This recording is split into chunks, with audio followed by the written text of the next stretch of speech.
Sumbungin nyo. Nelson, may iwan ka rito.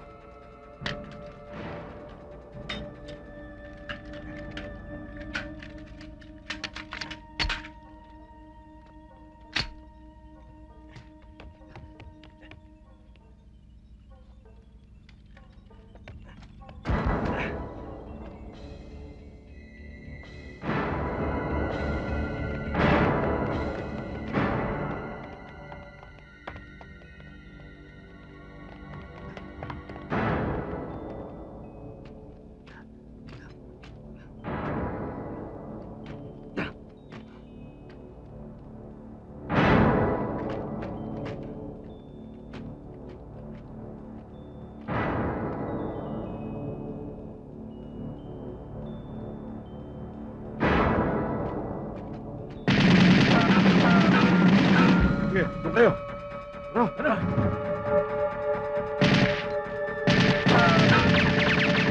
Yung iba doon. Tara.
Please, mag-usap tayo.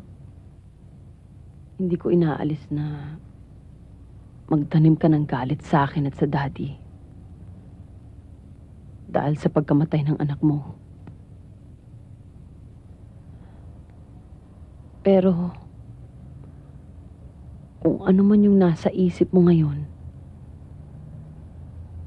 siguraduhin mong tama ang disposisyon mo. Huwag kang padadalas kaloob. Anak ko ang pinatay ng tatay mo! Gaganti ako. Daniel, nag-iisa ka. Maraming tauhan ng daddy. Mapatay man nila ako. Pero sisiguraduhin ko unahin ko siya. Daniel, nakikiusap ako. Hindi dahil sa ang daddy ang kaaway mo. May mga batas na dapat magparusa sa mga nagkasala. Madali mong sabihin yan dahil hindi ka namatay ng anak at hindi ka nasaktan!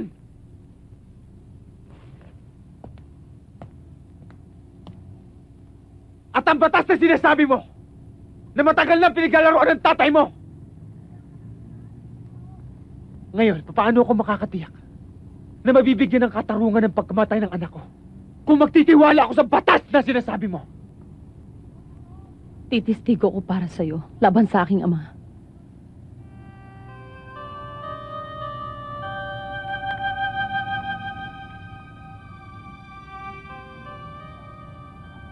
Kung yun lang ang paraan para mabigyan ang katarungan ng pagkamatay ni Rhea, gagawin ko. Gagawin ko, Daniel. Masakit sa akin ang pagkamatay ng anak mo. Pero mas masakit ang mararamdaman ko kung pati ikaw ay mapapahamak. Daniel, hayaan mong matulungan kita. Nakikiusap ako.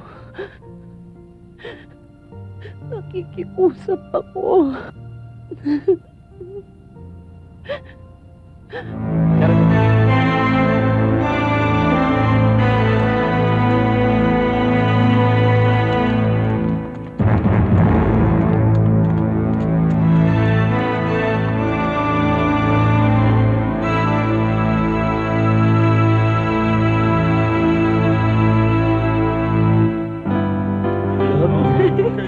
Talaga? So, try this one. Masarap to ah.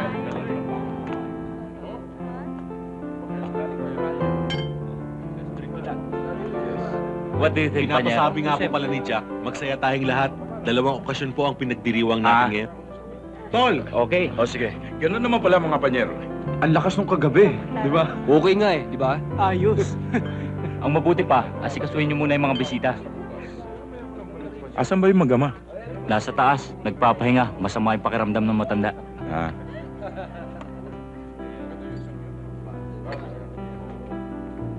Pinaglalamayan ng isa sa 3 magkakapatid.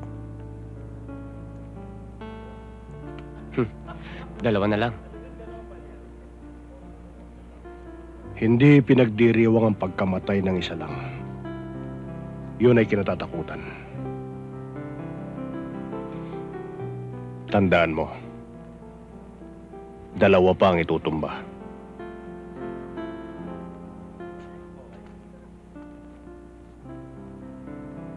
Tay, pangako ko sa inyo, bago ilibing isang yun, may tutugtugan na naman ang panebre. Tsak na tuloy raw ang utak! Sa kakaisip kung sino nagpapatay sa utol niya. Pero ang balita ko, malakas raw ang loob ng bunsong kapatid. Parang alam na niya kung sino tumira sa utol niya.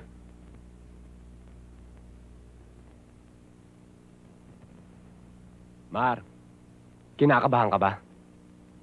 Sa laking mong yan, hindi bagay sa'yo. Dapat umisip pa tayo ng mas matinding atake. Yung gigimbal sa kanila. Nakaburo na rin lang naman yung kapatid niya.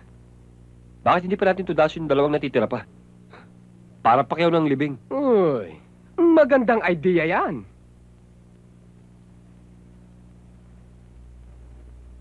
Manda kayo.